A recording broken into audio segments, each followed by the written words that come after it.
But the principle there is that because I've come from this background and this place, my perspective or lens of the world and what I feel the world needs and what I feel because of the knowledge or the experience or the network that I've been able to develop, how does that get harnessed into something good as like a movement? And how do I take my heart and my love to viscerally pull that out into the environment? And like going to Elephants for Africa and seeing and hearing at 3 a.m. in the morning, this woman just walking across to her neighbor's farm and her being trampled to death and hearing these screams that would send shivers down my back. That happens daily, on this continent, this wildlife conflicts. But it's a war, but no one knows this war even exists. And we're looking at all the other ones that unfortunately do exist.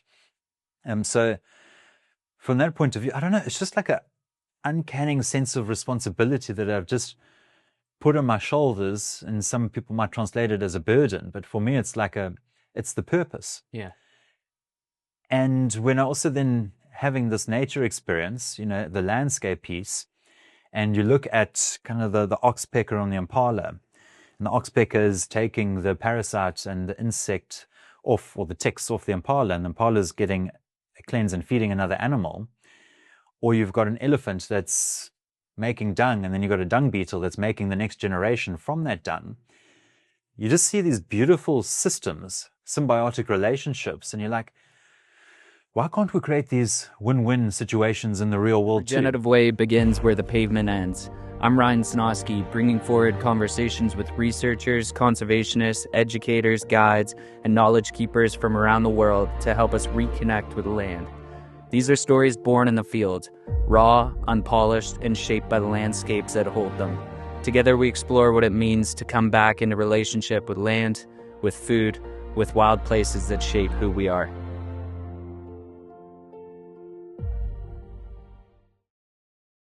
The following episode is with Dimitri Syrris, an incredible individual and the founder of Baotree, an organization that's supporting communities all throughout Africa with the ability to track and measure social and environmental impacts within their community, not only to help scale positive change within their community, but also be able to support these communities with the necessary data to help bring in further support and resources and funding to help scale that up even that much further and create a more regenerative, path.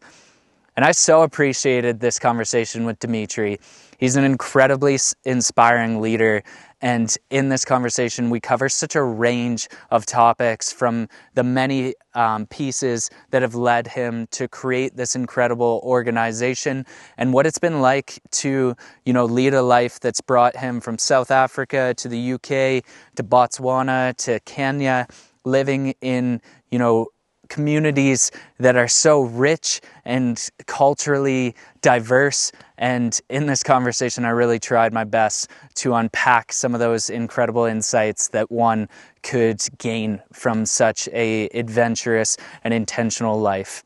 And so I hope you appreciate this episode as much as I did recording it. And I sincerely hope that you check out Baotree and the amazing work that they're doing. Best friend's mom, and she has dyslexia. And I spent my entire childhood with her. And she was the one who was like, Ryan, I think you're dyslexic. And then as time has gone on, there's definitely things that my brain does that I think, I don't even know what dyslexia actually would mean, but from people that self-identify or have been diagnosed, they say I'm dyslexic, but it seems to manifest different for everybody. Like you listen to, I think Mark Cuban self-identifies as somebody with dyslexia. And it's, I don't know, because I often find myself saying weird things, and sometimes even an accent comes out. Yeah. Like I'm talking about a potato, and I suddenly say it like an Australian, and I'm like, why did that happen? And live in calls. Yeah. Or like even the word, I don't know, synopsis, and I might say synopsis. Yeah. And I'm like, but it just happens in conversation unintentionally. Yeah. But it just pops out, and then you kind of lean into it and make sure, that's what I meant to say in that way. Yeah, exactly. Just roll with it. That was 100% intentional. Yeah. Just making sure you're listening, Yeah. Honestly, that's the piece that I'm finding the hardest being here, is just some of the sounds and names are unlike anything that I've heard back home. And so I don't know if it's dyslexia or if it's just I haven't learned these tones. And to try and pronounce the sounds that come out of my mouth couldn't be further from the mark. What's an example?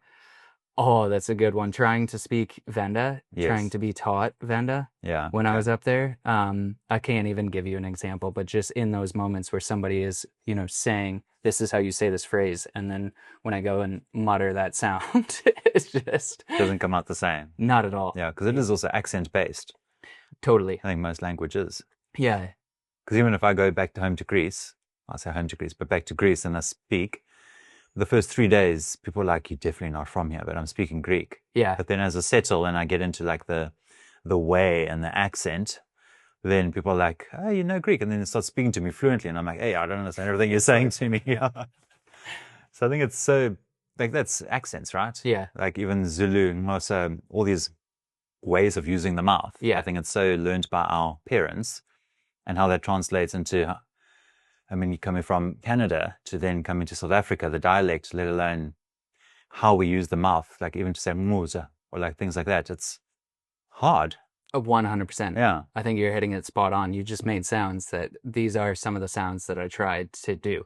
And there's like pieces that you're doing with your tongue that you need to be taught or shown. And I think at an early age, I'm sure you'd be able to pick up on it if you were here, like being in Greek and being able to start to, understand the accent and navigate that space again. But here has been the most humbling experience. And every time I feel like I'm starting to wrap my head around the language that's actually being spoken, somebody will start speaking another language in like the same conversation. Yeah. I think the ability to communicate in South Africa is one of the most intriguing parts of the culture. The fact that there's 12 languages and it's just everybody somehow navigates this landscape and can piece together, phrases that they know from this culture. Like how many languages do I know? Do you know? Yeah. I know. I mean, Afrikaans and Zulu are the ones we're taught at school. Okay. So you have like a basic foundation. I have a basic foundation from school. And then when I left Bots to come to Kruger, actually I was like, oh, let me learn Afrikaans and Duolingo. And I couldn't find it, but I found Zulu on Duolingo. So I ended up learning Zulu for 180 days, got that streak. Yeah. But those two mainly. Okay. But they are, because it's the lineage is Bantu. So like when I was in Kenya learning Swahili, nyama or kuku, meat, chicken, it's the exact same in Zulu.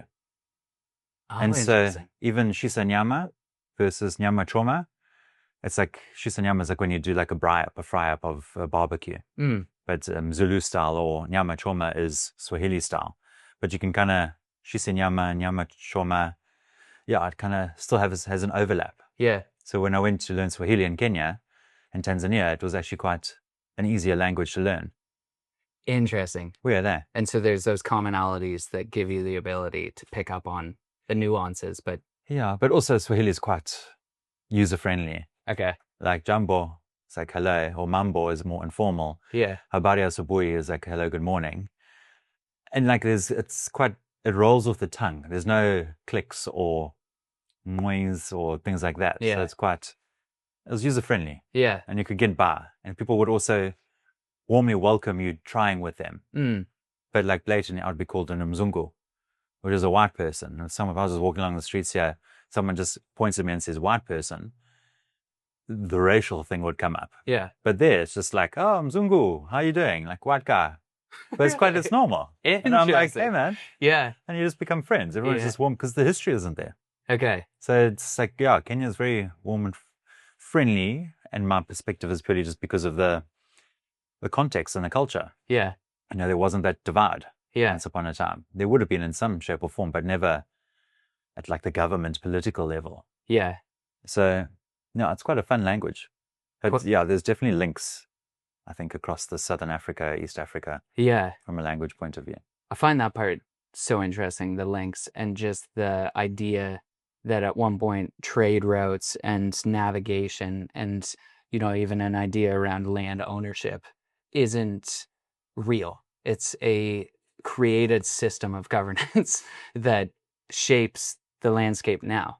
Yeah. But so many of these communities would have navigated and became, unique to a specific landscape, but also shared those common phrases, a common understanding of sorts. Yeah, I think the land ownership one is interesting because we as humans have created land into an asset, into a value. But if you think about an apartment block, who are we to say that this floating square in a massive apartment block 80 stories high has value when it's just a floating air bubble? But we've given it a structure and then said it's worth this. But based off what? Yeah. I know it's real estate, but I think it's a weird concept. Oh, 100% it is.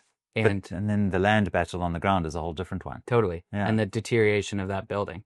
Yeah. And so you own, 12 stories up in a building that exists right now.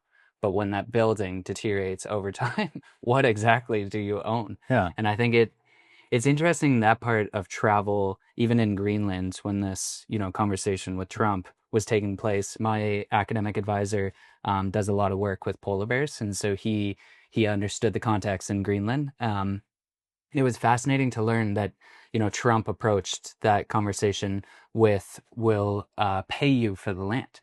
And in Greenland, nobody owns their land. And this concept of ownership is not part of the fabric. Yeah. And I think when I spend time, in South Africa and I travel, through South Africa and Namibia, correct me if I'm wrong, there's 12 languages in South Africa? The 12 also official. Being the sign language, yeah. Okay. But even like that notion. So there's 12 unique cultures that are navigating this landscape and have deep roots and ties and all the pieces that brought them here, and where, a sense of place comes from for those cultures, and how even for this podcast, I try and root it in place, and I try and capture like, where are we filming this? Because I think it influences some of the conversation. But it's challenging my idea of, ownership or, the present, because there's always these ties to the history that's within this landscape and how it all kind of melds together. I think it's such an interesting part of travel, and something that you have probably a unique perspective on, having spent so much time in Kenya, spent time in Botswana, spent time elsewhere around the world in Europe, and to be able to see these different ways of, this socio-ecological interaction that's taking place and history. And yeah. Okay, let's dive into the social side of Africa. Because Ryan, I think the Kenya piece is interesting, the Botswana piece is interesting, the South Africa side is interesting. But everyone always talks about saving Africa. But with really understanding the context of what that means. Because there's 54 unique nations, now 55. I can't remember, there was one that was recently added. Yeah. And even in Kenya alone, there's 47 tribes. Wow. In South Africa, we say there's 12 national languages, but there's more than 12 cultures because of people immigrating, whether legally or illegally, from Malawi, Zimbabwe, Mozambique, Botswana, and Namibia into South Africa. So we aren't even accounting for those dialects or those cultures, because even here in Bushbuck Ridge and Acorn Hook, you're going to have over, maybe 15 different nationalities from across Southern Africa that reside in one South African kind of broader landscape, community landscape. And so the complexities around that are, it's not just necessarily, I know this is linked to like conservation outcomes, but when we're addressing kind of the people side, it's also being mindful with regards to that. Like there's going to be local South Africans who are very proudly South African, who will protect everything South African, as, even if it's Setswana or Malawian or someone that speaks Shona coming into their place, they're immediately outsiders. And so there's even a level of conflict within a community because of the cultural differences. And even within one subsect of Bushbuck Ridge, there's going to be areas where, different people from different countries will reside. Like that's the Mozambique corner, that's the Malawian corner, this is the South African section. And so it gets so complicated and layered.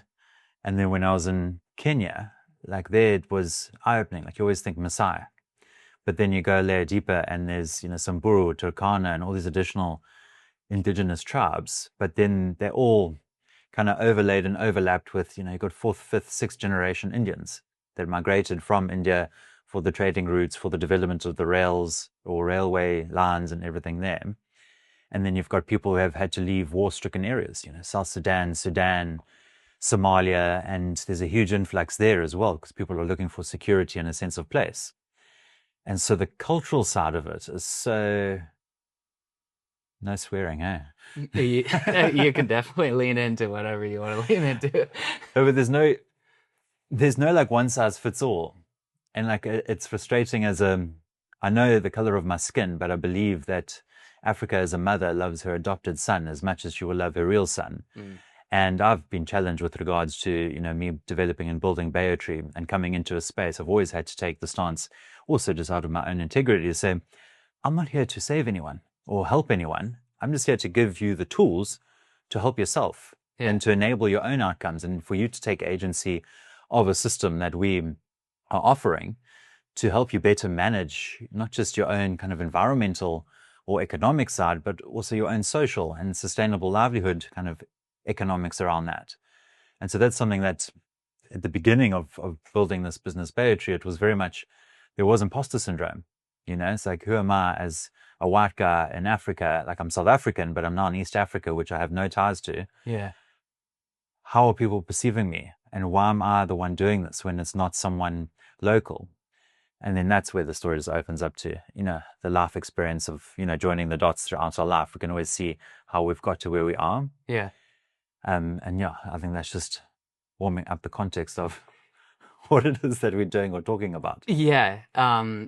Thank you for that, because I think normally I start these with a bit of an introduction, but I felt like we were already having a fruitful conversation. I didn't want to hit pause, but I really appreciate you bringing up Baotree and some of the work that you do in Africa, and I definitely want to dive into what it's been like for you on an individual level navigating this space, because I think that is something that comes up with a lot of the conversations that I've had around conservation, around when we talk about socio-ecological systems and problems. That social side is something that is difficult to navigate, particularly for people that are white in South Africa. I'm noticing anyways, and having, very uncomfortable conversations in this connection to legacy that like I had nothing to do with, but because of the color of my skin and the association with that, you have to show up and be present for uncomfortable conversations that is unfortunate that you have to navigate, but it's also part of the pieces that you do have to navigate. And I think for the work that Baotree does and the environments that you've been situated in, I can imagine there's that complexity, but also it's beautiful to hear that at the end of the day, like sustainability or trying to promote, stewardship in these systems and economic growth with the preservation of the systems around them is beneficial regardless of skin color, regardless of where, this piece of land is. It connects to, the backyard that I'm used to and accustomed to in Canada. So I think it's beautiful, the work that Baotree does. And so before going into too much more detail, maybe if you can just give a bit of an introduction as to who you are, what Baotree is, and then we can dive into some of the life journey that's brought you to even the creation of such a beautiful business. Cool. I'm going to just ground this all in one word, something that's intangible, but we all share in common as humanity, and that's love. And for me, growing up in a Greek family in South Africa, I was born in 1989, and Mandela came in to, build kind of a shift in our political landscape, in our racial landscape, and kind of that equality space. And whilst I was a toddler at the time of all this transition and him coming to power in 1994, what really gave me, just a recognition of humanity was through my parents' lenses. My dad was born in Kolkata in India. My mother was born in Harare, but grew up in Malawi. And then both still under the age of 10 moved to Cape Town and Durban, respectively. And then eventually they met. Sorry, do you see the red light? I do. Perfect. Is this on? Yeah. Okay. And they met in Greece on a trip, and then they moved back to South Africa, and my sister and I were born in Durban. But what's beautiful about Durban was that, it's Zululand. And in KwaZulu-Natal, you're on the border. 1 second. Okay. Sorry. Huh? We're good. Okay. When you you asked rather if want to it's- check. What's that? It's always good to check because there's a little green button there. Yeah. Yeah, you're good. Okay. Sorry about that. No. I'm also now starting to sweat. Yeah.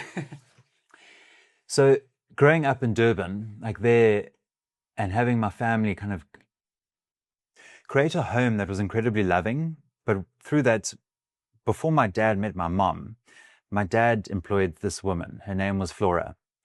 And Flora, I called her Oa, growing up, was with and working with my dad for about 40 years. And, when I came into the world, Flora had already been with my family for nearly 8 years. And I grew up with a Zulu mother, and would be sleeping on her back. She'd tie us around her waist and kind of strap you to the back while she's doing the things around the house. And grew up, with this beautiful kind of disarming of what it means to have, different backgrounds, different kind of community upbringings with different perspectives already in the home. Because then, like when I was 2 years old, Happiness, her name is Happiness, joined our family too. And then there's this gentleman, Gugu Mkwena, all Zulu people, and they just became our family. And like I got married last year, June, and they were there, and it was a very beautiful experience to see them where we hadn't seen each other for 8 years. They all kind of retired. And so growing up with this context of these people, and only when I got to like 23, 24 years old did I look back on my life and I recognized that these three humans sacrificed their entire family life to be with mine.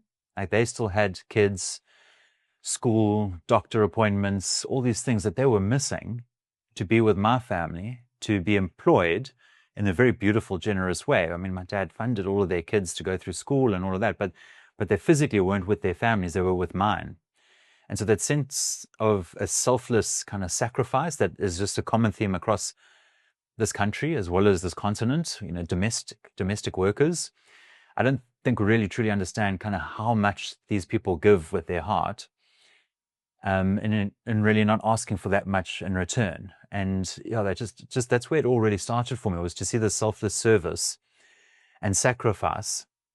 Where then growing up in Durban, I was also exposed to, we're very spoilt. We've got the mountain range of the Drakensberg, then the incredible coastline linked to the Indian Ocean, and then up northern Zululand and across KwaZulu-Natal, you've got incredible bush kind of wilderness landscapes.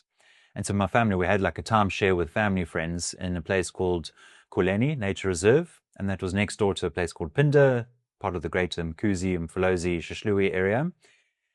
And that was amazing because, that's where I got my first pair of binoculars at the age of 3. It was kind of one of those classic images where you put something heavy around your neck and hit the ground, just flop. It was a big pair. And I guess just growing up in that environment of the community context and having access to wilderness, but in 3 variations of like the beach, the bush, and the mountains, and growing up in kind of a transition out of this cultural conflict or racial conflict in this country and seeing the disparity, but also, I've been held at gunpoint before, I've been threatened at knife point, but I would never want to call anywhere else home as I do this country, and it's like you grow up with the hardships and kind of the streetwise side of things, but it was just really humbling to always know that there are some really awesome, good people that just really care about each other in South Africa. And so that's, like a bit of the starting block. And then, I wanted to become a safari guide, but having traditional Greek parents, they would shoot me for saying this out loud. Go study at university, my son. So I did that. It's not actually true. I'm kind of fudging it a little. But I went and studied something where my first year, I went BCom business, and I was like, that didn't really work out my way. That was my first time kind of having freedom outside of school. So it was a little bit naughty. But then went into IMM, like an International Marketing Management diploma.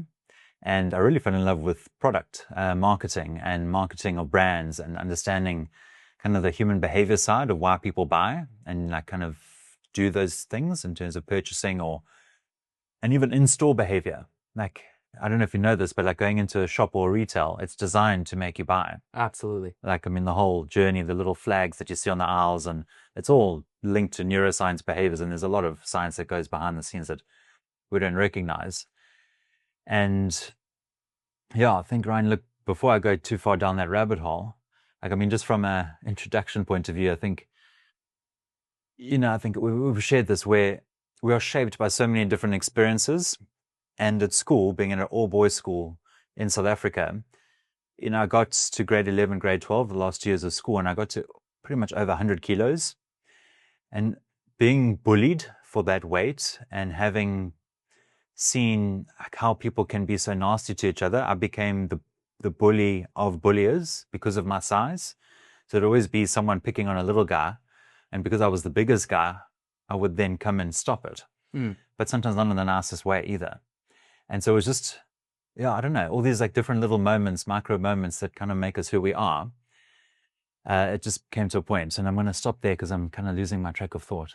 No, I think you touched on so many very powerful pieces. One, that, there's three individuals in your childhood helped expose you to cultural diversity that I can imagine has been crucial in allowing you to navigate, living in Kenya and Botswana and having a level of understanding and this bond with different cultural norms. Because I think that side of the conservation story or working in an environmental and social place is so crucial, that there's a holistic way of kind of framing some of these problems, potential solutions, how to integrate, the people that are on the ground, the different perspectives and considerations. And I think it only comes from the humility of knowing that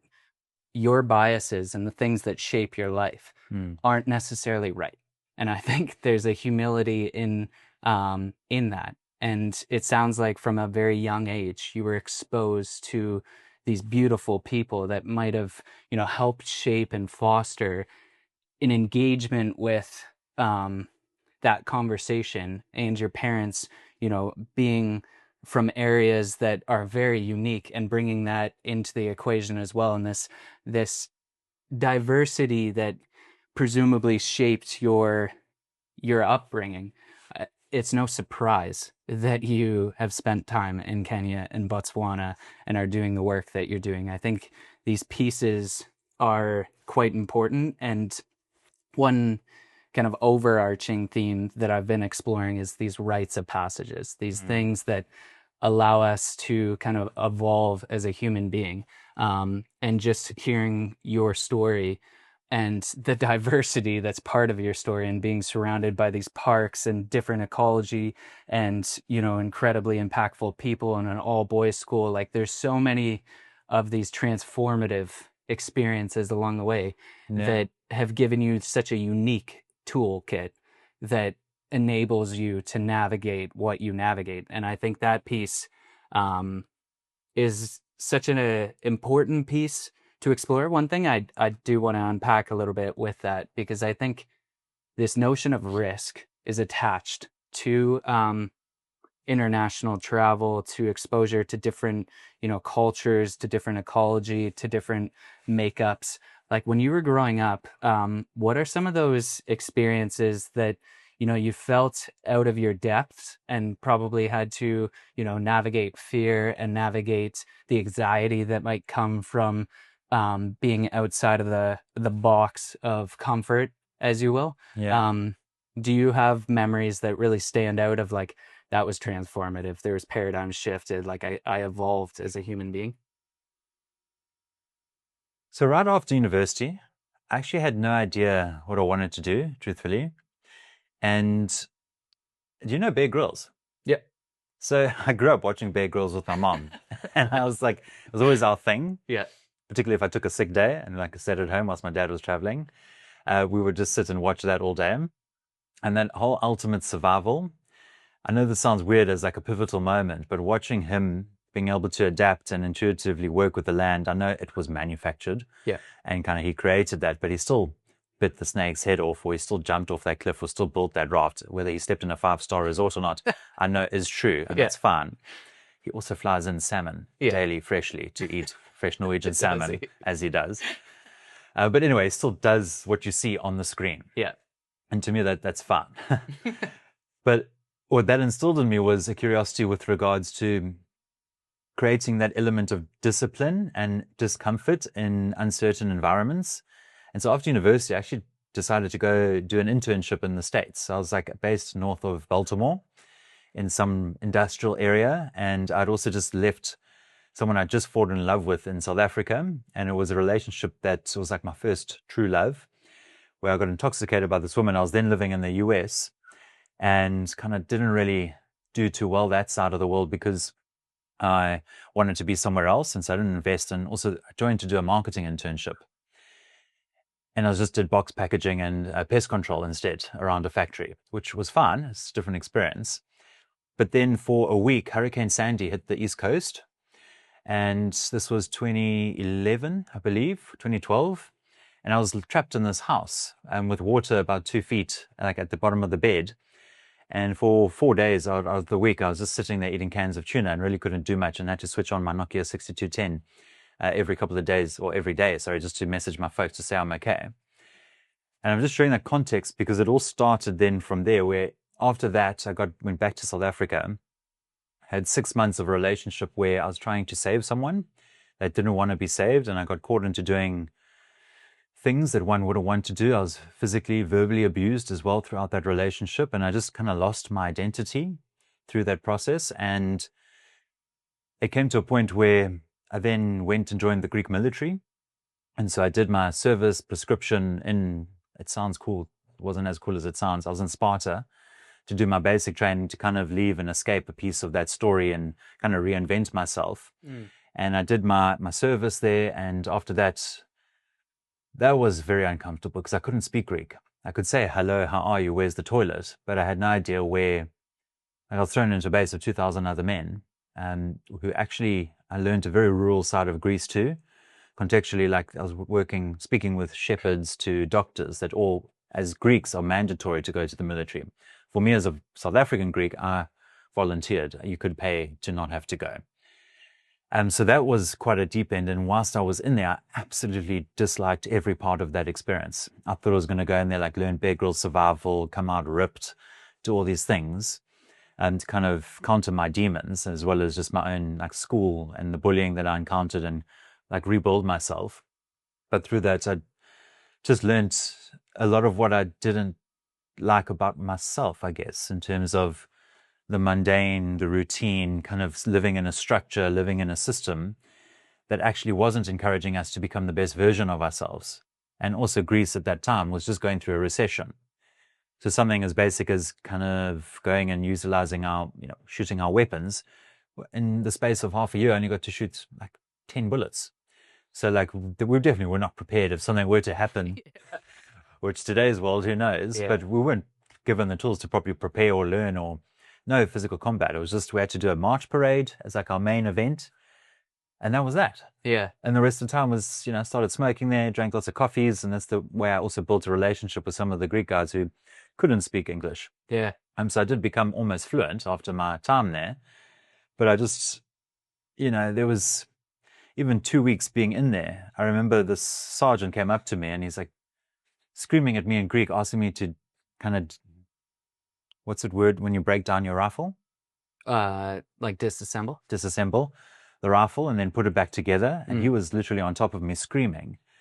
And I just broke down and I started crying. Yeah. I was quivering like a little leaf in the middle of like 100 other guys watching me. Yeah.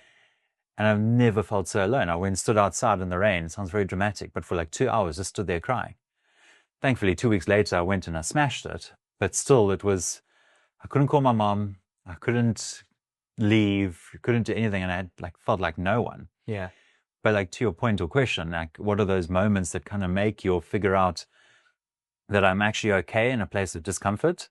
I think there were some of those lessons that became transformative. And before I jump over to then moving to London, I don't know if there's anything that triggered a thought. The first thought that came to mind, I love this quote of like, the hardest day of your life will always be the hardest day of your life.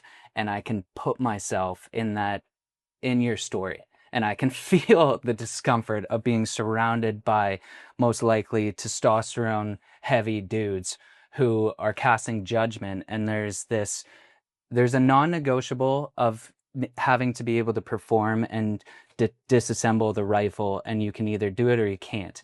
And I feel like a lot of people don't expose themselves to these moments where you just have to perform. And when you don't perform, it's humbling. And it's like those tears that came to your eyes. Like I can relate to that feeling because it's unfortunate in that moment where you want to be able to perform, but it's almost like a gift from the universe to say, like, you're meant to go into the trenches. You're meant to not have this win. In You're hindsight. meant to experience, well, exactly, in hindsight. But going through it, I can imagine standing out in the rain. It does sound dramatic. It sounds like something out of a movie. Literally. Where, yeah. Couldn't make that The up. building of a hero. Yeah. Something like that. Yeah. Okay. And then you went to London. Yeah, and then I did go back to South Africa for a bit, but it wasn't for long because then I was like, I don't want to be in Durban anymore. And so my sister was actually living in London. And so I moved over, and it was honestly the best decision. I mean, this was in 2014. I think I just turned 23, 24, and, living in London in a place that was still booming before kind of the world that we know today. Like London was thriving, flourishing, like the hustle and bustle was real. And I joined the advertising industry. And what was new was the digital media, the in-app advertising, the desktop display banners, like all of that digital data kind of behavioral work that was happening. And one of my first jobs was for a mobile advertising company, meaning in-app. And it was cool. I mean, my accounts were Sony Music, working with all the record labels and all of the artists and helping them with their new album releases and how to find their target audience through these digital audiences that we could create. And so it was a fascinating world to see how the digital side was just enhancing the society side. And I got to a point where, I just got a bit fatigued of that particular niche. And I joined this corporate company, which was American corporate called Conversant. So it was like 2,000 people in the US and 150 of us in the UK. And to me, that was fascinating. I mean, this company built an engine, like a data management platform, that connected the supply and demand of information. Supply meaning, and demand meaning, there's a buyer of information, and the supply meaning there's someone giving the information. And so we were that engine in the middle that would facilitate a transaction. And I'm giving you this context because it links to what I do today. But like with that engine, Zara, Topshop, H&M, or any retail brand would come to us, and we'd ingest all of their offline and online data of customer data, like credit card swipes in store. But we'd never take that transaction data and know that, Ryan, this is your home, this is your email address. It would go to a third party. All that data would be stripped and pseudonymized into like a hashed ID, which would then come into our system. And then, Ryan, when you went online to your computer or to your mobile app and into one of the websites that we were working with, and with these ad exchanges, and you use the same credit card, we could deterministically match that this ID from a Topshop in-store purchase was also you buying something online with this mobile device. Oh, interesting. So we could deterministically match that Ryan's phone is this one and your computer's this one because of the Wi-Fi connection. So we had the ability to know at a household level, at an individual level, who you were and what you've previously purchased, but not knowing who you are. Yeah. You were just a number. And then we'd be integrated to like Topshop's product catalog on their website and be pulling their creatives and pricing and everything in real time in milliseconds. And based on what you've previously purchased, we would showcase advertisements to you that would be, let's say you got blue shorts, and then your behavior was searching holiday destinations and islands in Greece, would then market the blue hat to you, or increase your potential or propensity to buy something. So the data and the system that was effectively manipulating people at scale unethically for global brands to make more money and for you to buy more. I just saw like this powerful tool, but utilizing information in the most incorrect way, where it was just saying, I'm going to get you to buy more based on me knowing up to 400 days worth of your history, because that's from a global data protection regulation point of view, GDPR, that was the law that was governing how you can use personally identifiable information. And so that's when you select okay to cookies on a website, or like, yes, I consent, you're saying yes to a lot more than just your viewer. Yeah, you don't actually have an idea as to what you're saying yes to. Oh, no. So click on a privacy policy one day, or like the T's and C's of a website, and you'll see there's maybe like 50 Google ad exchanges, AdMaxim, Nexus, all these platforms that are linked into these other bigger engines that pull all the marketing ad spaces. Whenever you see like a banner or in-app on a game or something, that's pulling information about you. Time, location, type of content, time spent in that application. Anyway, so I just saw like that's where the whole neuroscience of why people do what they do became fascinating to me. And you take a concept like Candy Crush. It's over 1 billion users every month. 1/8, 1/9 of the world's population have downloaded Candy Crush. Why? Yeah. Experience points. People just want to sit, waste time, but earn these experience points. And like, that's also with the social dilemma. I mean, social media, you've got all these booms that happened 10, 15, 20 years ago. But why? It was because of likes. And it was recognition. The game gives me recognition because I'm earning experience points, or social media gives me recognition because people can like my content and like and share my things. So from a human level, the desire is recognition. I want to be seen. I want to be heard. So that became like fascinating for me to understand that as a core human need, even me, even us talking and sharing on this podcast, we're sharing because we want to be heard. Like, sure, we might have a good story to tell, but at the end of the day, we're doing it so that others can hear and find what we're saying is potentially interesting. Yeah. But do you know what I'm saying? It's Absolutely. like, it was just, I saw these different layers of digital and how games and social media and society and brands were effectively manipulating us to drive outcomes that weren't necessarily healthy. Yeah. To addictions on, TikToks, or addictions into retail or coupons or whatever it might be. And it was driving consumerism, driving all these negative like equity drivers into society at like a global level. And I just couldn't get behind that anymore. Do you mind if I just, what I want to explore, so in this moment, because it's interesting hearing you being in London and the version of you that I've met, I can never imagine you being in London and navigating this space. But here you're talking about, behavioral change and data, and I'm trying to picture you in this city, in this corporate environment, having the backgrounds and childhood that brought you to this moment where you've seen socio-ecological, systems in a way that very few get the privilege to experience, particularly those that were born and raised in a city. This is the environment that they know. They operate in this environment. Were you almost like in conflict in your mind at this point in time where you were like having those reflections of your childhood and the some of those natural spaces, some of the poverty that you've been exposed to, and then to be in an environment where you're seeing, these big brands like H&M exploit data and influence buyer behavior? In some ways, I don't want to diminish, people's line of work, but in some ways, it's only for the monetary gain. Yeah. It's only for consumerism. And all the while you've been shaped by a childhood of, cultural diversity and immersion. Like, where were you at mentally in this moment? So look, the 8 years that I was there, it's a great question. I think, I don't know how to describe it other than to say it, but from a very young age, I felt a deep sense of purpose. There was a seed, and I didn't always know how to water it or what it would water to become or what it would bear fruits of. And so my time in London, it was literally a bit of a rat race. I mean, Monday to Friday, it was work really hard, and the weekend was play really hard. And it was living paycheck to paycheck because the living expenses in London were so hectic. Mm-hmm. But that's where, like, working with AdMaxim and Sony Music, I mean, once upon a time I did hip-hop dancing, and so I loved music and that industry.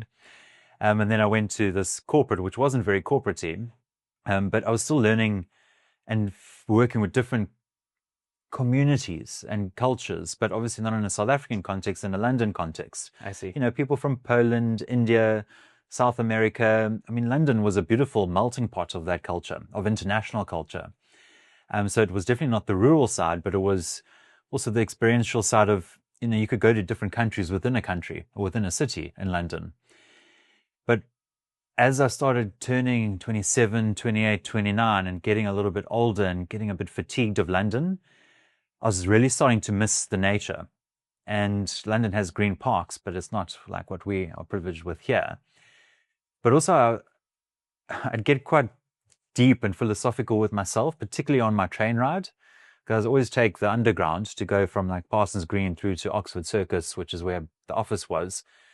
And everyone lives isolated. If I'll say, didn't know you, Ryan, and I saw you on a bus and you look like a friendly dude just based on your character, and I said hello, you would probably look at me like an absolute weirdo and not say anything, be like, you're talking to me, yeah. Yeah. And that's what big cities are like. And so I got to a point where I just joined the crowd and just had my headphones in. But there was a Heath Keaton. He's got this one song with a violin that literally played chords in my heart, because I'd sit and play this song, and I'll send it to you, but I would look and observe at what was actually going on in that tube and all these people. And I was just seeing how disconnected but connected everyone was, digitally connected but disconnected with themselves and each other and humanity. And so that's like where the manifestation of all of this started. And from my time moving to London, what I also did to like kind of leave that relationship that's where I lost myself, I rebuilt myself by also reprogramming my own mind through Tony Robbins, Jay Shetty, Tom Bellew, Les Brown, all these wonderful positive mindset speakers. And, when I went to gym every day in my London world, I'd always start my morning with an hour at gym, but listening to these, there weren't podcasts back then, they were just YouTube videos and clips. And I would listen to these daily. And I developed this attitude or this positivity that would allow me the lens to see what was actually going on. And then whenever I went to a party, I always, because of my Greece experience, I was seen as the African. And I was the only foreigner there from Africa. And so I lent into this identity. And even in London, I always had this identity of like, even these bangles, they make me feel a piece of something more than wherever I am. It's like these are all individual stories of people that have gifted them. But it was like an identity and also like dreams that I created. I had these 5 things on a piece of paper that became a vision board that Tony Robbins always said, visualize it. And I had a picture of this home, and one of the pictures had someone that looks identical to Chelsea now, my wife. I said, I'm going to create a village one day, like in Africa, whatever that meant, I don't know. There was some more superficial things on there, but like saving 1,000 species, impacting the lives of over 100 million individuals. I had just this picture of something. And I guess holding on to that vision through conversation, through things, I got to a point in 2019 where I was like, I have to pursue this. I don't know what it is, but I was 29 and I was like, I need to leave London because it wasn't serving me anymore. Because I was a very different person back then. You're right. I mean, who are you meeting today and who I was back then? I was a mature, partying, playing, doing all these things, traveling to Ibiza, traveling to Italy, Prague, whatever. It was great. Lived in my roaring 20s, but it was just like a moment in time and an experience. But I knew there was an evolution to come. And so, I don't know if that... It does. It's interesting because I definitely resonate with this mindset that you find yourself in, where you're finding this growth and this momentum, and it's challenging, paradigms. It's challenging a level of understanding of what you're seeing and what this means. And like that vision boards that you laid out is so interesting because there's so many layers to that.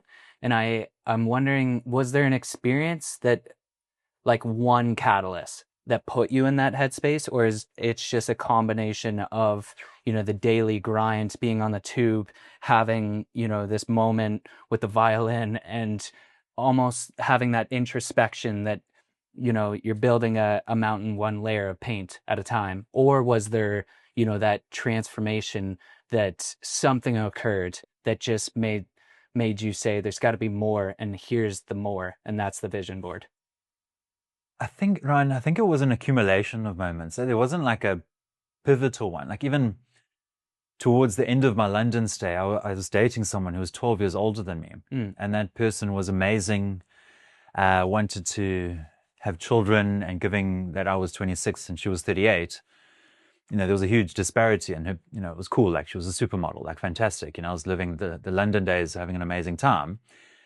But like, I just share that moment as like, there was a reflection of my own path or course trajectory, and I had this deep underlying sense of my life is going to mean something beyond myself.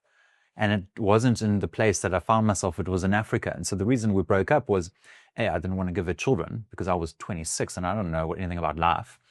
And B, my excuse was that I still have to go and travel Africa. I need to go back home and have that. And so that was just one example of a choice. And I think it was just a compound of so many different choices that just led me to wanting to go and figure something out. Because even when I came to a point of London, I think one of those pivotal moments was I just decided, I spoke to my family and they said, we support you, we back you, like, go give it a shot. And I just reached out to this woman called Dr. Kate Evans, and she has a group called Elephants for Africa, and that's on the Boteti River in Botswana. And I just reached out to her. I was like, look, I've been working in business and advertising. I'd love to come just intern and on the ground and help your team with this. And she's like, we normally only take scientists or researchers. But she said, okay, look, if you can help us with our marketing and stuff. So I landed this opportunity to leave London. You went from London to working with elephants. Yeah. Oh my gosh, that's quite the contrast. It was. Yeah. And I mean, should we just shift there? Sure. Yeah. But like, that's where it was always, and even the workplace that I was with, I loved the people I worked with, and like, they were all sad to see me go, and I was sad to leave them. But I was like, guys, I can't explain it. I have to go. And like, the VP of the company was like, he'd put me under his wing and was coaching me and mentoring me. And I never actually had a direct manager throughout my time in this corporate for 3 years, because I always just did my job and more. And I was always like a conduit to many different stakeholders. I actually made my own role within the company to support sales, best translate and take that information or take that deal and nurture it to the account managers so that they had all the information, because sales guys always sell the dream and then it doesn't translate to the actual implementation. But then we also had to work with the creative, the IT, the tracking, engineering teams. So there was such a big value chain that needed facilitation. And that's also where I loved making the system work within the people and the company. And so that's also what I used to like get my opportunity with Elephants for Africa. And so I said goodbye, and then I jumped on a plane and moved to Botswana. It was 5 weeks. And did you have you moved out of London? You knew it was going to be more than 5 weeks at this point in time? No, London was still my base. Okay. And then I was just going to have this experience in Botswana. I see. And I'd also lined up something in Tanzania through a company called Projects Abroad to teach at a school, just at the base of Kilimanjaro or out in Maasai land. Wow. And so created these two opportunities. And I was like, cool, I'm going to go on this trip. And so I spent, these 4 weeks with Elephants for Africa. And I was like, cool, we're going to be collaring, researching, doing all of this stuff. We didn't ever once go into the national park and try to do any research on elephants. Because when I was there in 2019 in April, it was the worst drought they had had in like 20 years. There was no water. There was hundreds, if not thousands, of elephants in the landscape. And the communities were agriculturalists, and they had no means to grow their crops from a water access point of view, let alone what crops they did have. Elephants would just come and raid. And so this is that whole story of, okay, we came in as a nonprofit, and the only thing as a conservation nonprofit we were doing was the social work, was how do we help communities, give them the tools to coexist or mitigate elephant incursions. And Ryan, it was such a cool, simple solution. We went in, and most of the environmental education was how to grow your own chilies and chili plantations. And the thing behind a chili was that given it's spicy, they would grow the chilies, and then when they were ripe, they would grind them up, mix it with elephant dung, and light it on fire. And that fire, that smoke, would be very sensitive to an elephant's trunk and deter them naturally. So it was like such a simple solution, turning communities to actually have a simple way to actually mitigate elephants raiding their crops. But then I asked the question, why aren't the other conservation or elephant organizations doing the same? Well, it's our USP. If we share kind of our solution with the rest of the industry, then we won't be able to raise funding because of this unique solution of how we're helping communities coexist with elephants, and then having this, friendly, chilly environment where communities could also have an economic output of creating chutneys or selling chilies. Yeah. So there's also an economic development side to that. So that was interesting. And yeah, No, I'm fascinated by the story because I think you're touching on so many pieces. You're touching on one, that NGO or organization piece where they have knowledge of tools to help navigate the landscape, but they need to preserve these tools because of funding, which in and itself deteriorates the tools having access across multiple landscapes, which I can imagine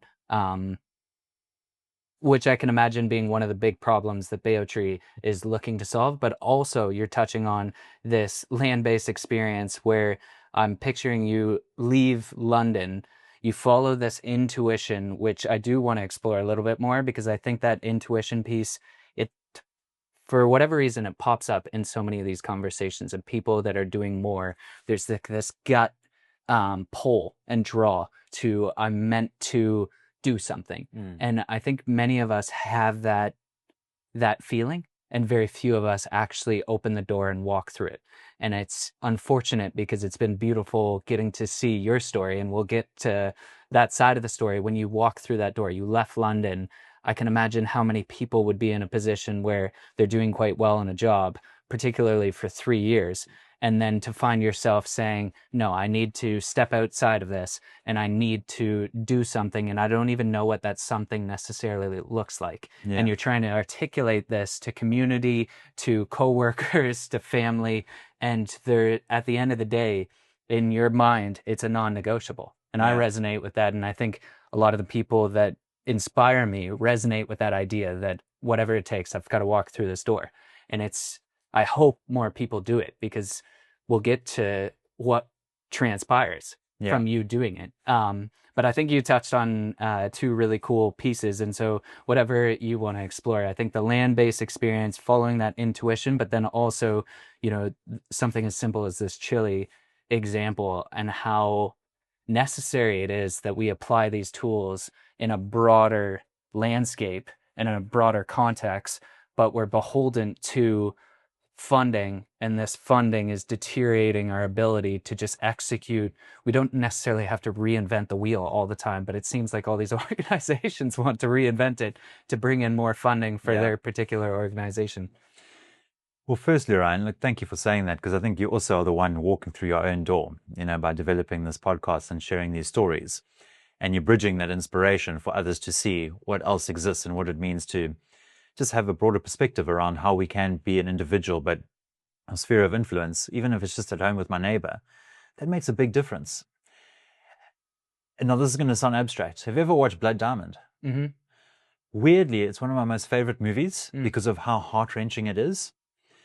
And I bring that up because even something like that, or the boy who harnessed the wind, and like all these small little stories that create a bigger picture of humanity, and like linking to Flora, Happiness, and Gugu, and then meeting Miriam with Elephants for Africa. It's like all these individual stories of these people are the ones that I think that keep the door open for me, because you can see and learn and understand kind of the level of hardship. But my perspective in approaching this is that love. And I say that love because I come from a place of privilege. I grew up in a home in Durban. I went to a private school. I went to university. I've been able to travel, see the world, have different experiences. And like, to me, that is a self-inflicted sense of responsibility that I've then put on my shoulders. I'm like, why me? And if me, what am I going to do with that opportunity? Like, one could go down the road of saying, I probably could get a nice gig in terms of a job today and, have a nice income, stable. Even today, I'm still earning the lowest salary I've ever earned, and that's fine, but that's part of this journey. But the principle there is that because I've come from this background and this place, my perspective or lens of the world and what I feel the world needs, and what I feel because of the knowledge or the experience or the network that I've been able to develop, how does that get harnessed into something good as like a movement? And how do I take my heart and my love to viscerally pull that out into the environment? And like going to Elephants for Africa and seeing and hearing at 3 a.m. in the morning this woman just walking across to her neighbor's farm and her being trampled to death, and hearing these screams that would send shivers down my back. That happens daily, on this continent, this wildlife conflicts. But it's a war, but no one knows this war even exists, and we're looking at all the other ones that unfortunately do exist. So from that point of view, I don't know, it's just like a uncanny sense of responsibility that I've just put on my shoulders, and some people might translate it as a burden, but for me it's it's the purpose. Yeah. And when I also then having this nature experience, the landscape piece, and you look at kind of the oxpecker on the impala, and the oxpecker is taking the parasite and the insect off, or the ticks off the impala, and the impala is getting a cleanse and feeding another animal. Or you've got an elephant that's making dung, and then you've got a dung beetle that's making the next generation from that dung. You just see these beautiful systems, symbiotic relationships, and you're like, why can't we create these win-win situations in the real world too? And where I'm going with all of this is that I think from a human behavior point of view, linking London and that experience of data and systems and information, and seeing the win-win relationship, win being Ryan got his blue hat, Topshop got its sale, a win, but monetary gain and kind of consumerism gain, not real consciousness or practical side of the world. And so what I'm building today with Baotree as a sustainability impact management tool is effectively that same principle, that same model that I learned in London, but applying it in the real world. And through our technology, it's looking at the human side of it. How do we understand, what do you need?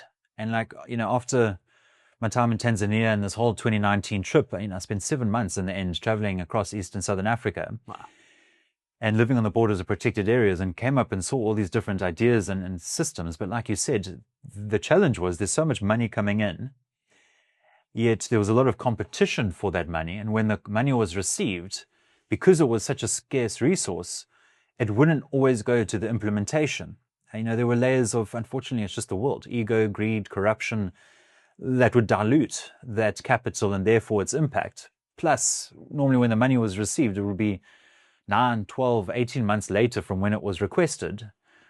But you still had to use that money for what you requested it for, even though the landscape and the situation on the ground had drastically changed, which is why the donor funding model is so fragmented, and USAID closing its doors brought that to light because of this very reason. They just saw that the capital wasn't being utilized for the intention because of start and stop of a project. There was no regenerative kind of flow or consistency or circular flow of money, people, impact, nature outcomes, and how that would actually create not just a theory of change, but a reality of change.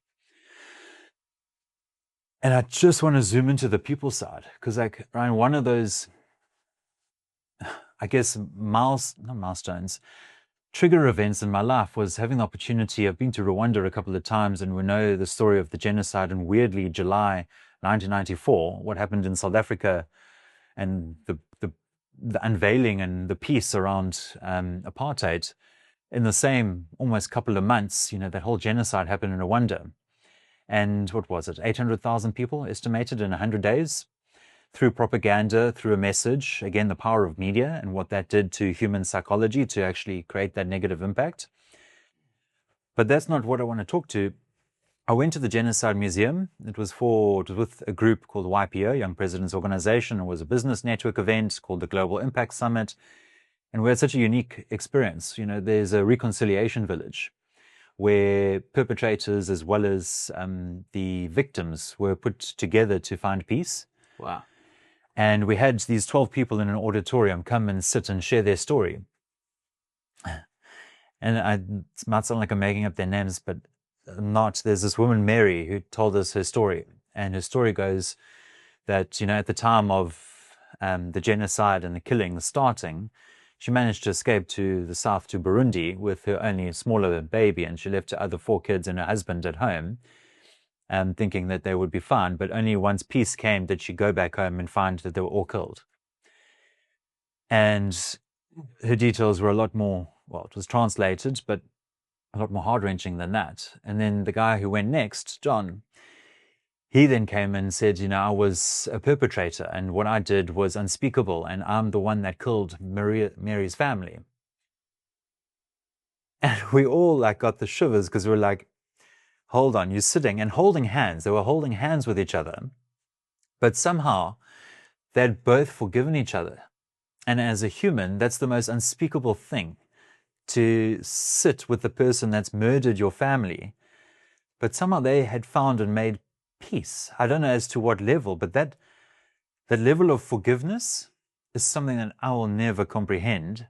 And then you take even the level of forgiveness that Mandela was able to create in that time in prison. And that's what made him the leader that he is today, even though he was also bombing and being a terror of his own right in our country. But he still went through these moments to reconcile, to almost reach enlightenment as a human. But it didn't stop there. I then saw these people who joined peacekeeping missions. They then utilized their story as Maria and John, and the team, I can't remember the name, but this guy, Glenn, he's part of the one who actually built this museum and the Reconciliation Village, an amazing man that came to Rwanda to help build this. And he was fundraising in the US. And at the time, he had this hectic news where this guy that he was meeting for dinner, one of his donors, he said, look, there's another genocide that's brewing in DRC. And the guy's like, look, how much money do you need? And he said, look, I need like $2 million. And anyway, he thought nothing of it. And the next morning, this donor calls Glenn and says, look, I'm going to give you $1 million to help hopefully get you, when it's easier when you've got some money to get more. And literally in the space of 2 months, he was able to raise $20 million through private investors. And then there was a call to action where he was the only one that applied because you needed a private donor for refugee or kind of humanitarian aid in Africa.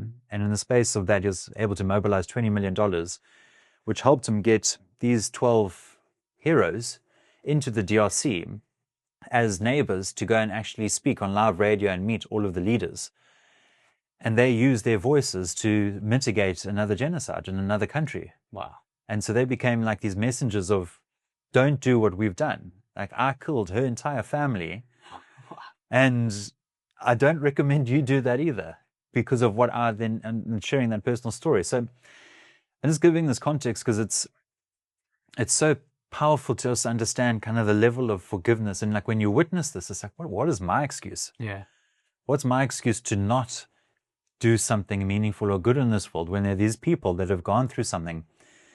And we've all got our stuff, but I'll never understand that level of hardship, let alone forgiveness. And it's like that's part of the kind of the motivation and the pull today, right? And it's like, I see Flora Happiness Google their sacrifice being with my family, watching things like Blood Diamond and, what Solomon Vandy is able to do and forgive, and what these people that I met in the flesh. And, it's all these little compounding stories or compounding impacts to the heart and to kind of the heart or spiritual journey that it makes you feel like whoever is listening to this, you have to walk through that door. Because if you don't, we're doing ourselves a disjustice in this lifetime of being a human. Because we do perpetuate in multiple lifetimes, okay, this is a personal belief, but we live many times. And each time we're going through a different level of consciousness, and we're all taught lessons where someone might, I don't want to go there, it's too personal for someone else, not myself, but people go through real hardships. And like these people in Rwanda, they were meant to go through that level of hardship because they're at a soul level.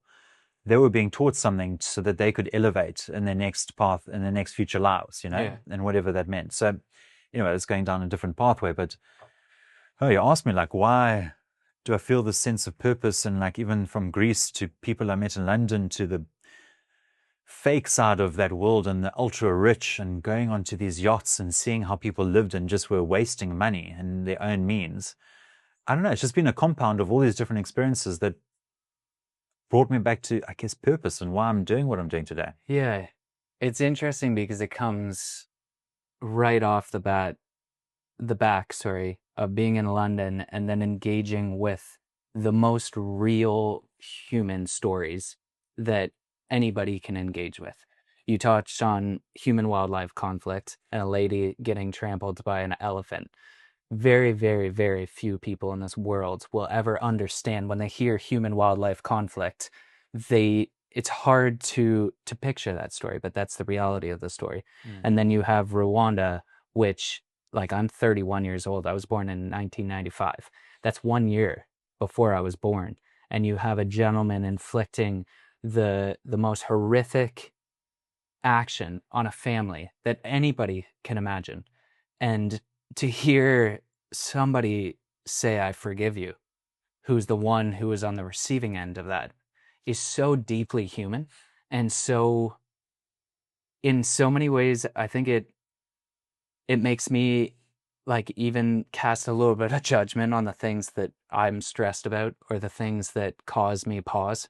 Because when you say a story like that, one, it's incredibly inspiring that Mary and John, to be fair, John doing these wrongs, and would I have it in my heart to have forgiveness? I don't know. I also don't know. Like, do you know Daryl Davis? The name rings a bell. He's an incredibly inspiring individual. He's a African-American gentleman from the South. He's a musician, and he now has taken the robes of over 200 KKK members. And the first story that he tells is being in a bar, and he played music, and he's at the bar having a beer, and there's this gentleman who he starts getting friendly with. And this guy slowly but surely says, Daryl, like, I gotta be honest with you, I've never had a drink with a black man. And he was like, what? And he was like, yeah, I'm part of the KKK. And he hands him his card. And in that moment, you can imagine Daryl punching him in the face. How could you not? I probably would, presumably.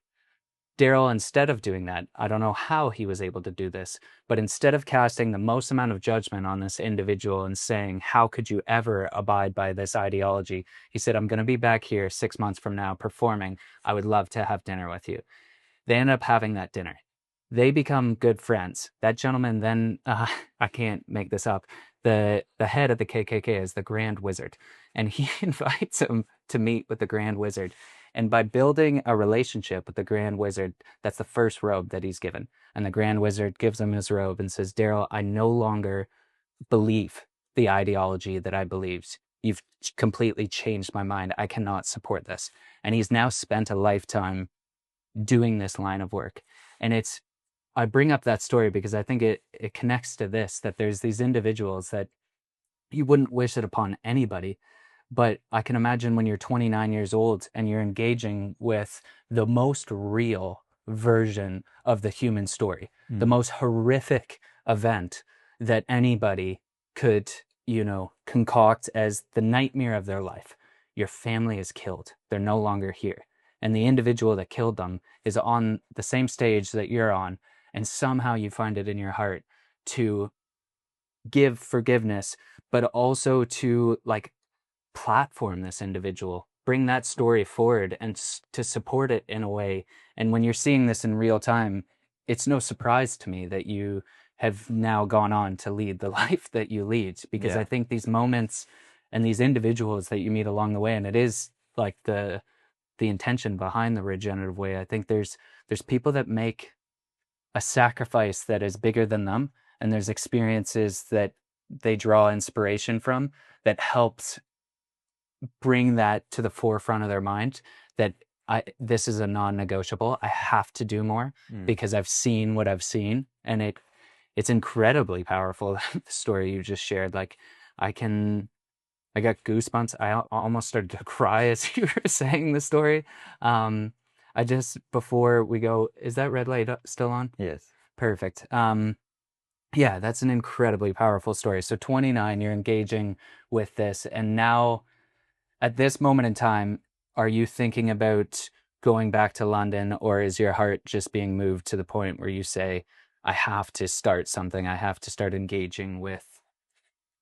So that 2019 trip, and firstly, Daryl, what an amazing. Daryl Davis. Daryl Davis, yeah, amazing man. I want to research him. Does he have a book? TED Talk. He's been on podcasts. I don't know if he has a book, but incredible. Sure. The last podcast I listened to him, he brought an ex-Nazi, a legitimate, and he tells his story. I don't know how he has the capacity to bring forgiveness to the people that you would never imagine being able to forgive, but it's amazing. Yeah.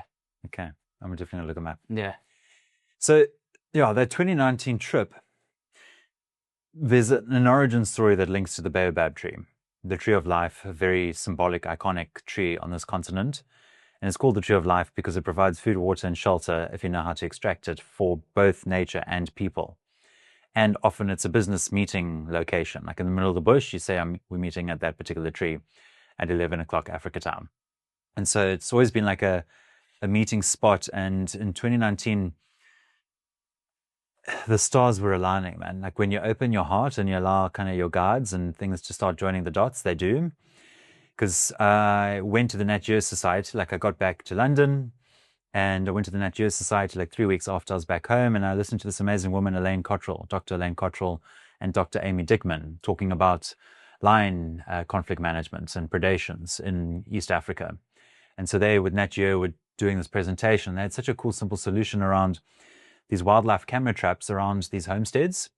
And based on the animals that were walking past, they would have different points accumulated for different species. You know, if it was a dik-dik or a lion or a serval or a porcupine, that community would accumulate these points by having animals in close proximity to their home.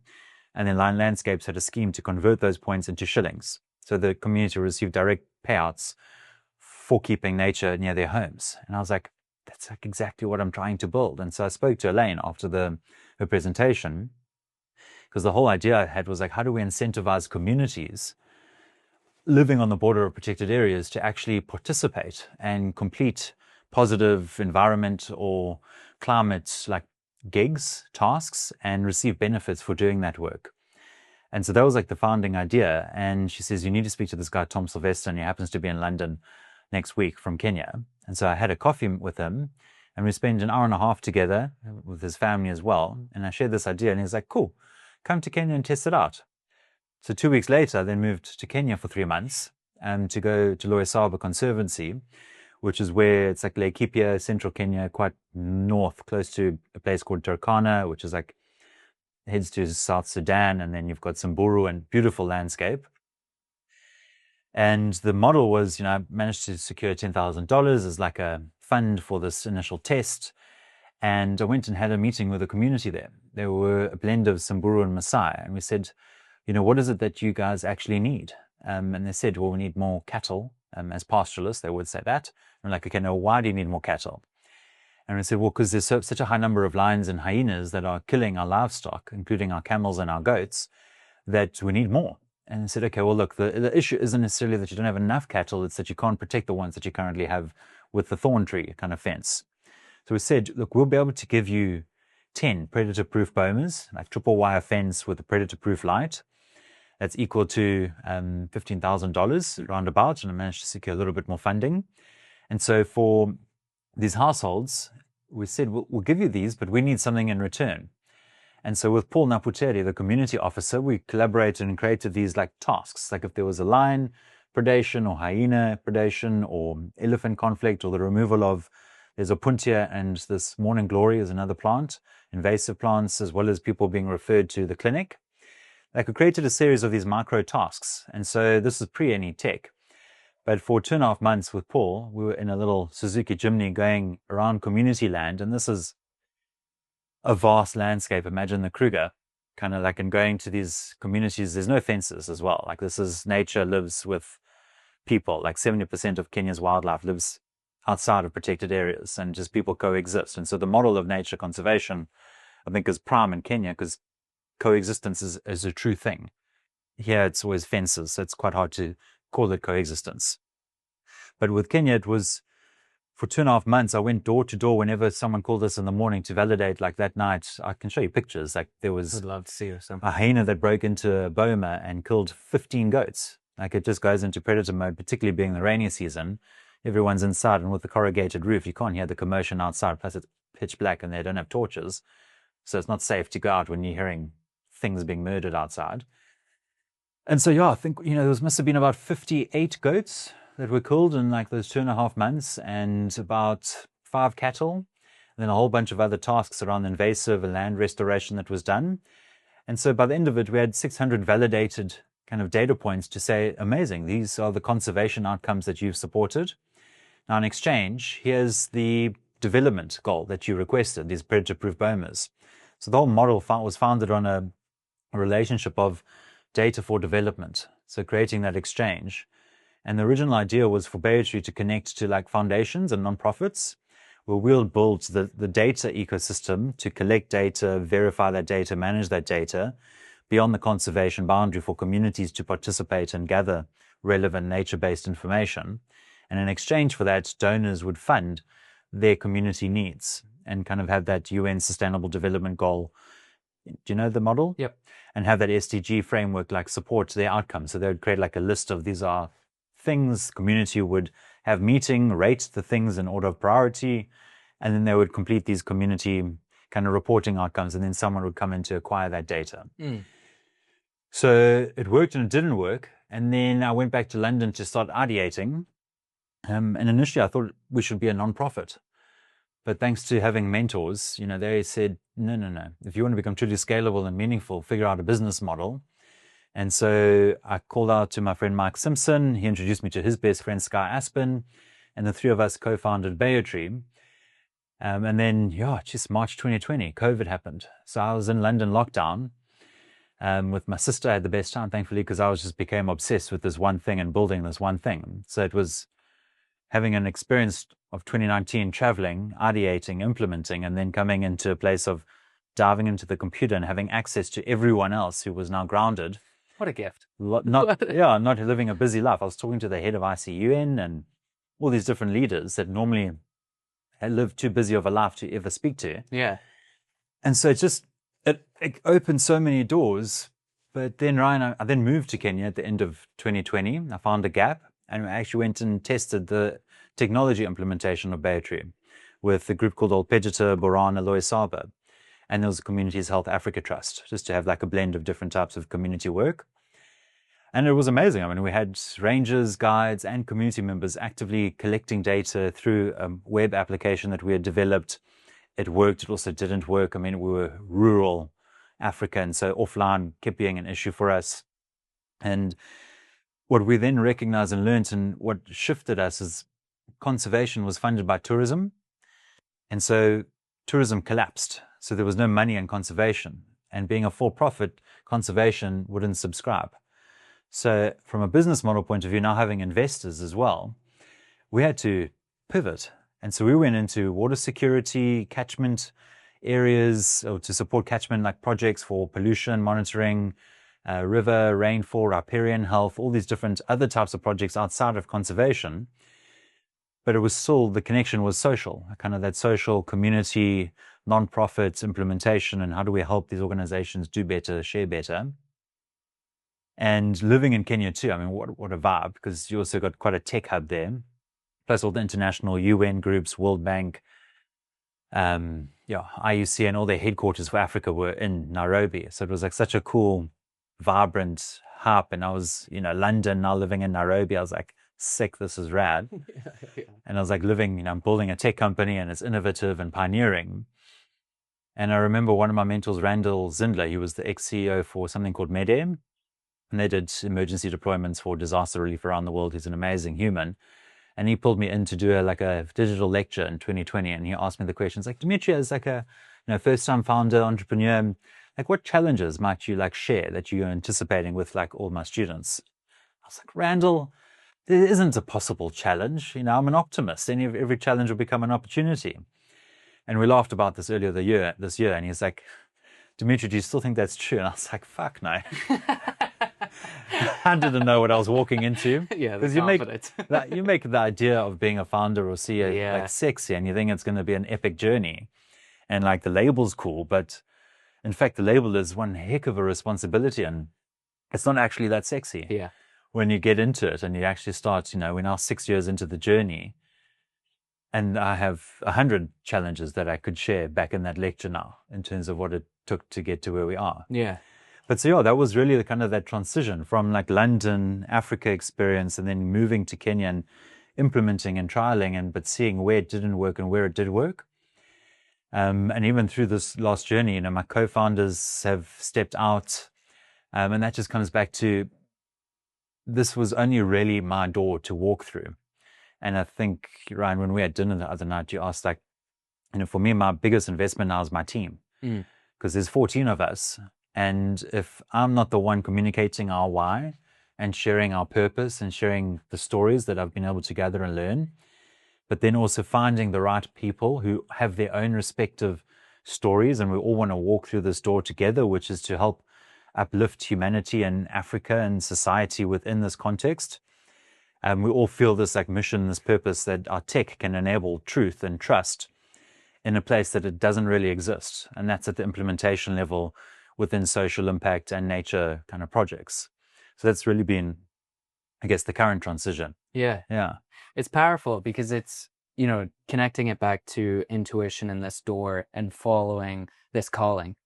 I think there's a romanticized version of that story for many, where they say, "Oh, I'm being called to this," and it's not with shortage of, the challenges, the uncertainty. I can imagine the cultural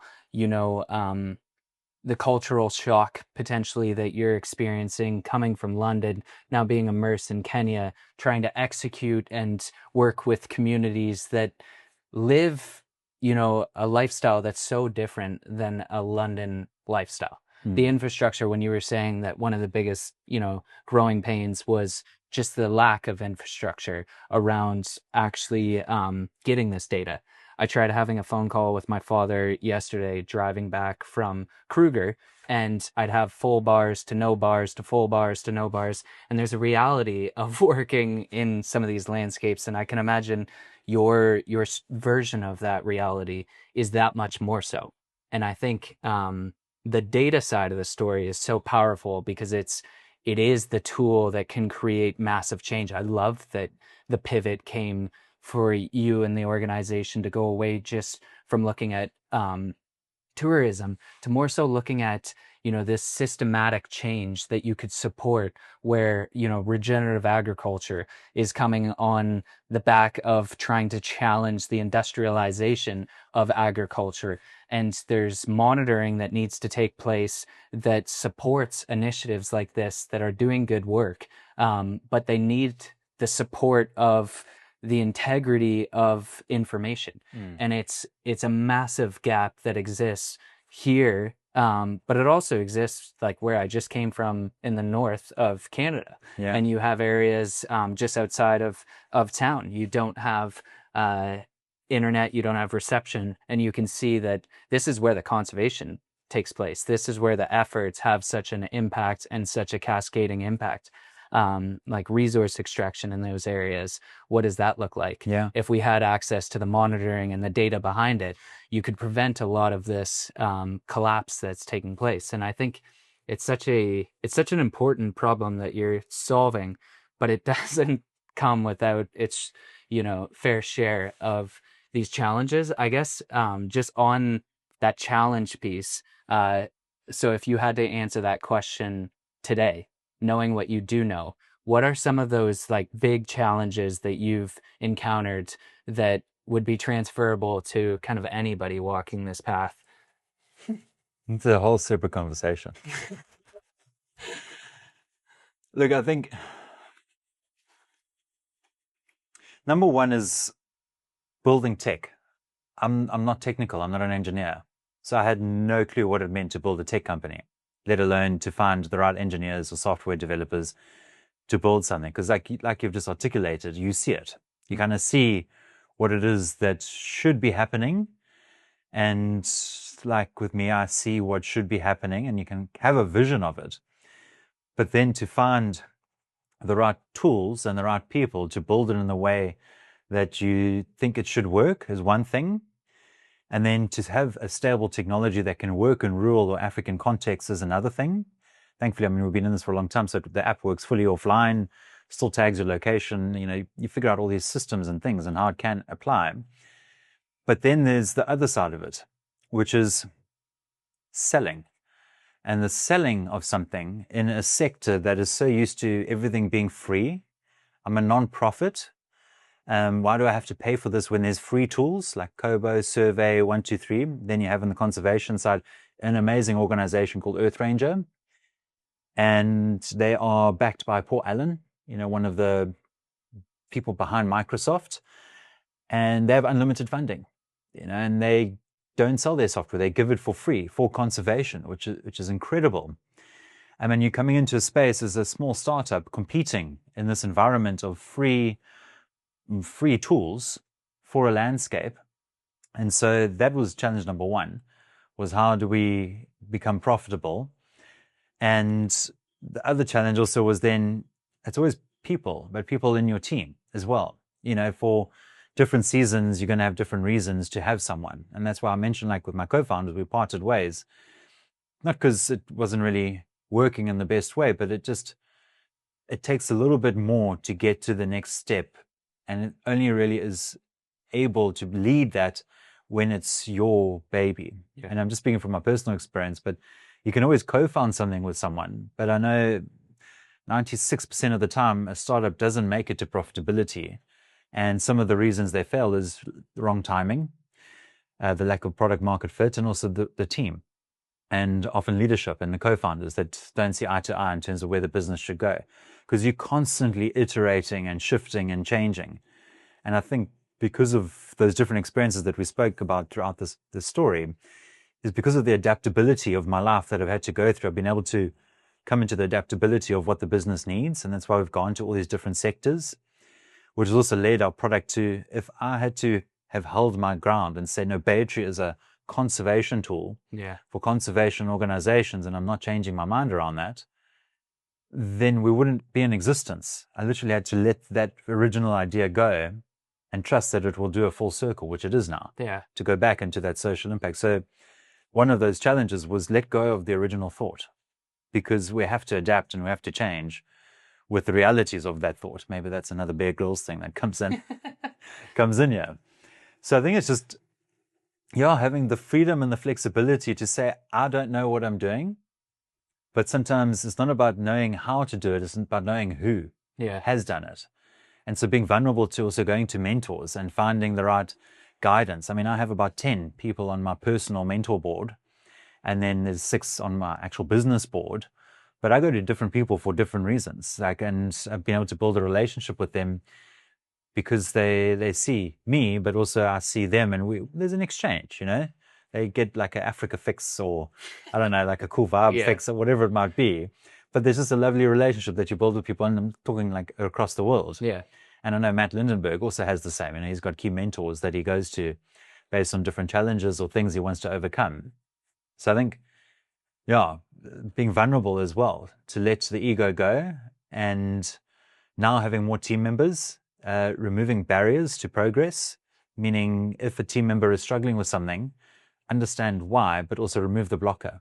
Because often, like how I'm building my team now is very much, I wish I learned this 4 years ago, was find what people really love and what they're good at, and create the space for them to do that. And then you'll unearth their potential, and then hire based on the gaps that are left, based on what they don't like to do. And there's like a bit of a scale, and you kind of not hiring for customer experience or customer account manager.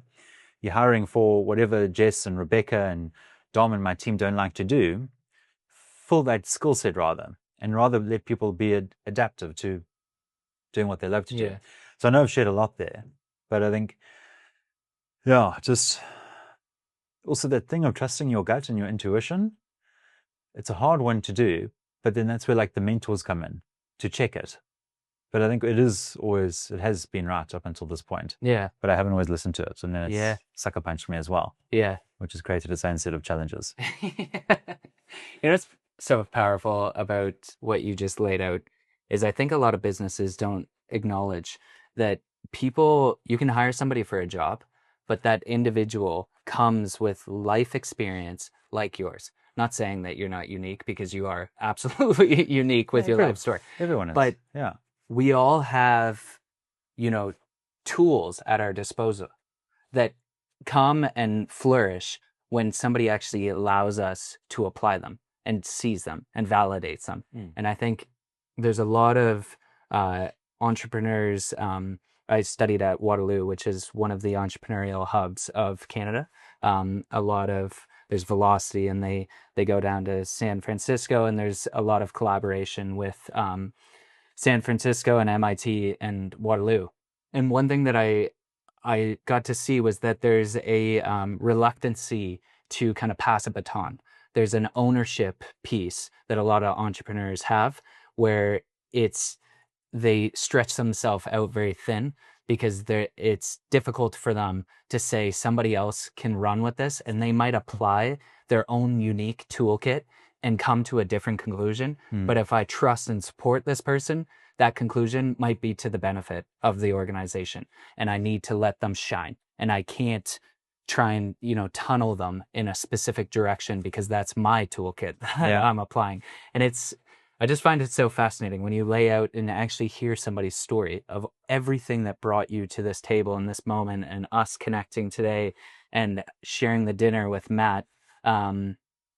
There's so many pieces along the way.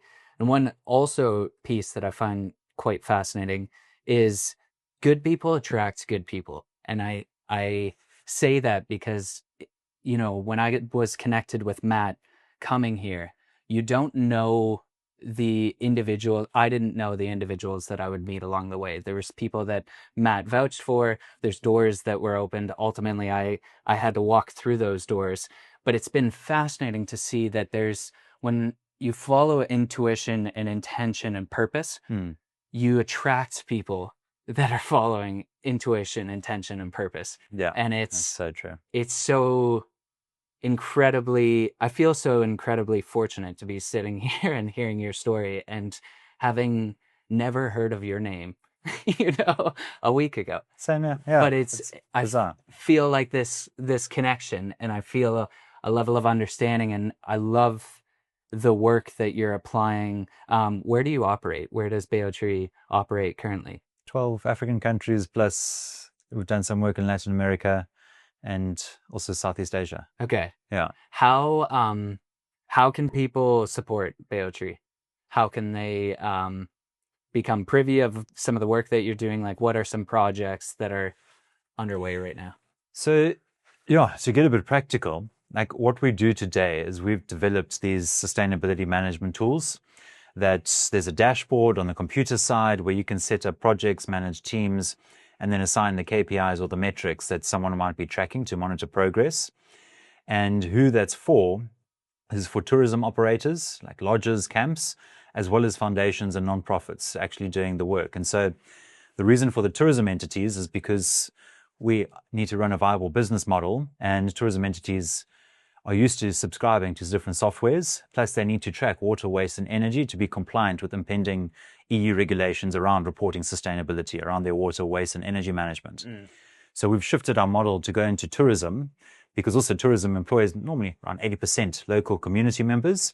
So it's still community members, but in a tourism umbrella, utilizing our tech. So there's also the mobile app that just fits around people's daily workflow, front of house, back of house, or working with the community projects, that they will use the app during their operations to collect the data in those moments of distributing the food or running the healthcare workshop or being at the water meter or checking the solar panels. And all those moments are an accumulation of data moments that then come into this dashboard for reporting, analysis, and verification. And so how we help organizations and how others can help us is by helping us help others more, which is really our tech as a tool. And it doesn't matter what, framework or certification or regulation, whether you just want to tell a good story backed by evidence, we're just looking for more organizations that we can help, and collaborate with. And it's not only that. I mean, you're asking me now at a moment where, we're currently also fundraising. And as a private entity, we've secured $550,000 and we still got $250,000. It's now the 27th of March. Crazy. Somewhere there. Yeah. But I'm just putting a flag in the sand because I'm hoping that will be different next week. Fingers crossed there's something about to happen. So the fundraise will be closed. But that capital injection is that I've shared the tool and we're about to launch 2 additional branches. There's an education platform where we want to gamify like Duolingo, or we have gamified like Duolingo, an environment so that teams at the foundations and the tourism entities can learn about water management or sustainability or education or disaster adaptation or climate resilience or regenerative farming. We're building all these short courses and modules, and we're looking just for more also education bodies to come in and accredit or build courses with us. It's powerful. so that we can scale and decentralize kind of education for free within this continent.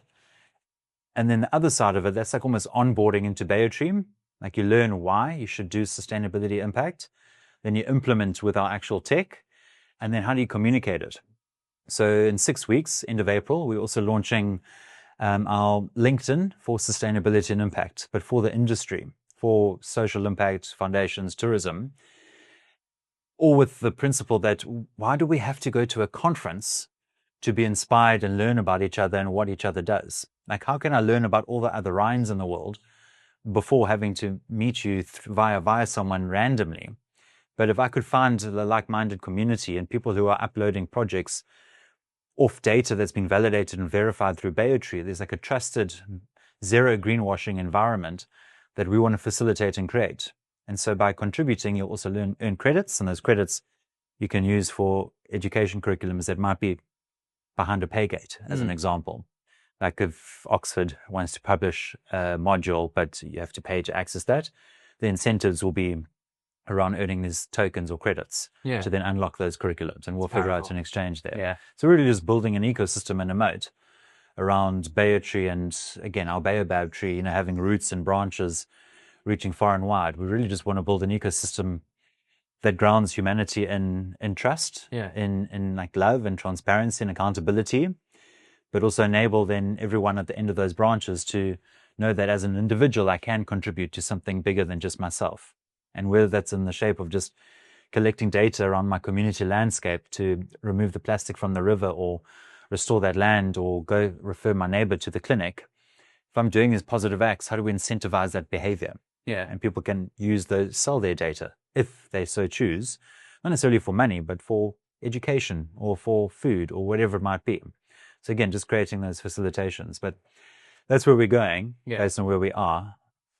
And does that answer? I think it's so powerful because there's being somebody who's passionate about ecological systems and the social side of that, even engaging for the past 3 weeks or so here and spending time in Vembe Biosphere, Medicaid Nature Reserve, north side of Kruger, going into Kruger, Kruger to Canyon Biosphere. And I'm doing my best to try and map some of these systems and the conversation and the complexity. But at the end of the day, like, I walk away with this feeling that there's a lot of incredible work that's being done and it's all interconnected, but that story is really difficult for you to actually put your finger on. And you need data. You need these organizations and efforts speaking to one another, showing that there is change that's taking place on potentially a regional, country level, international level. And I can see this tool being absolutely applied all around the world. It's like it's not this need to be able to support action on the ground that has this cascading ripple regenerative impacts and that creates momentum is required in the context that I come from. Like the salmon population collapse, they travel 3,000 kilometers up a river. You can imagine how many inputs are on that river. And so you have so much change that needs to take place, but nobody's communicating to one another. They're trying to. I shouldn't say nobody. They're definitely trying to, but it's very difficult to see that momentum that is coming from action and that this action is working synergistically. So I think it's an incredible vision, incredible model. It's no shock that you're already in 12 countries. I can't wait to see that grow. Just thinking about time, and I'm a little bit worried about this battery. I'm using a battery that I don't normally use, and so red light's still on. Perfect. As a bit of a wrap up, there's one question that I try and root every one of these questions in or conversations in. What's one habit or practice that really roots and connects you to the natural world?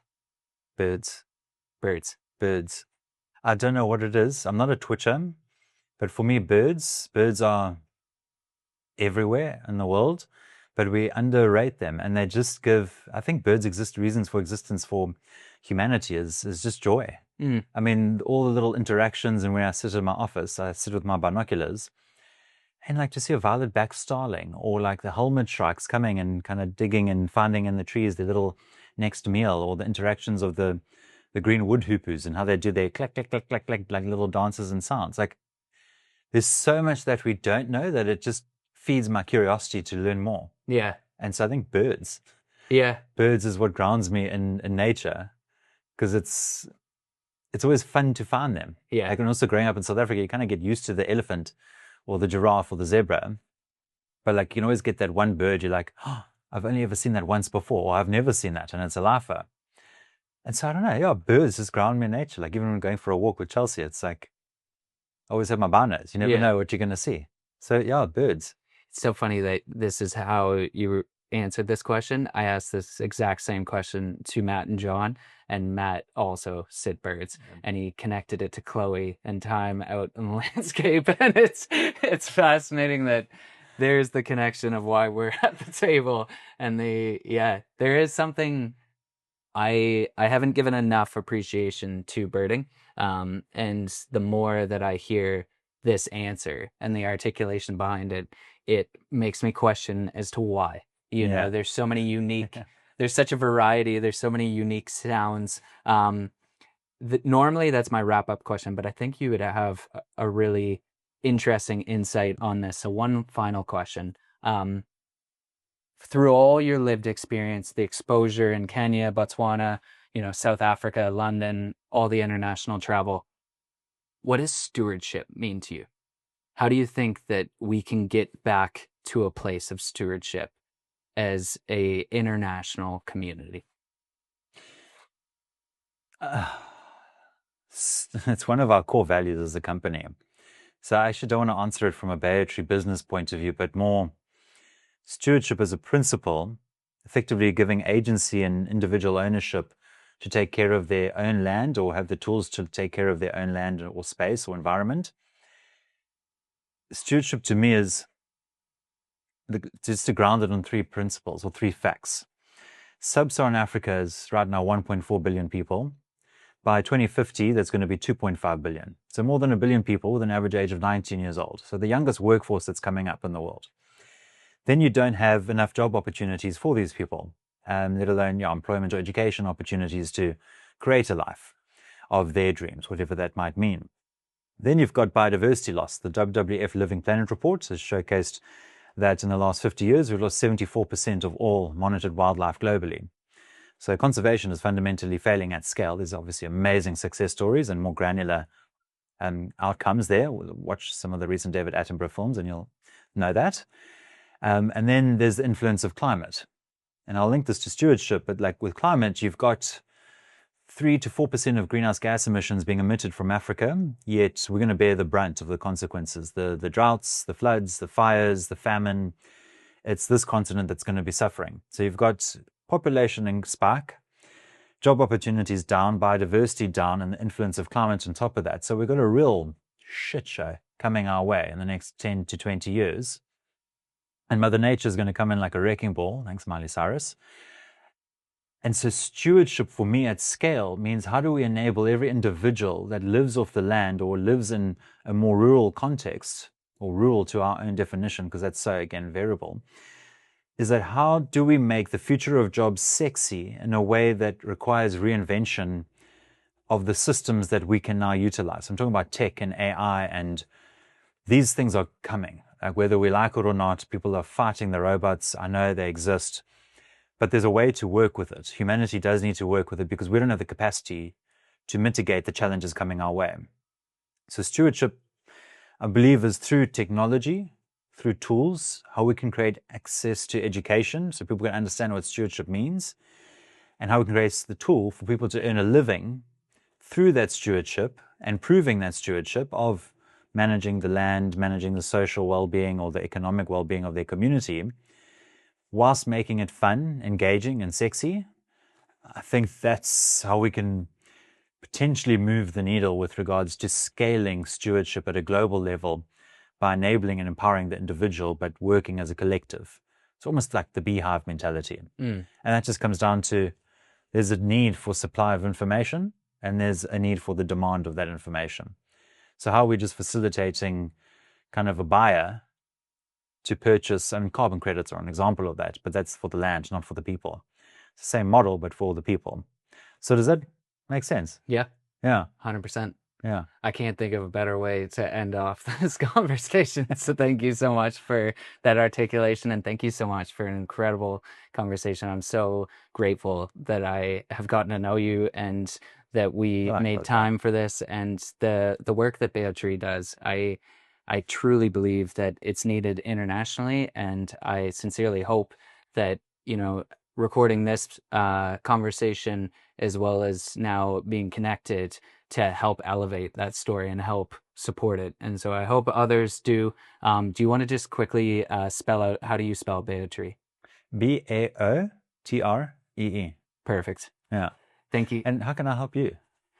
Honestly, introductions to other intentional and authentic and purpose filled individuals is really, that's the idea behind the Regenerative Way.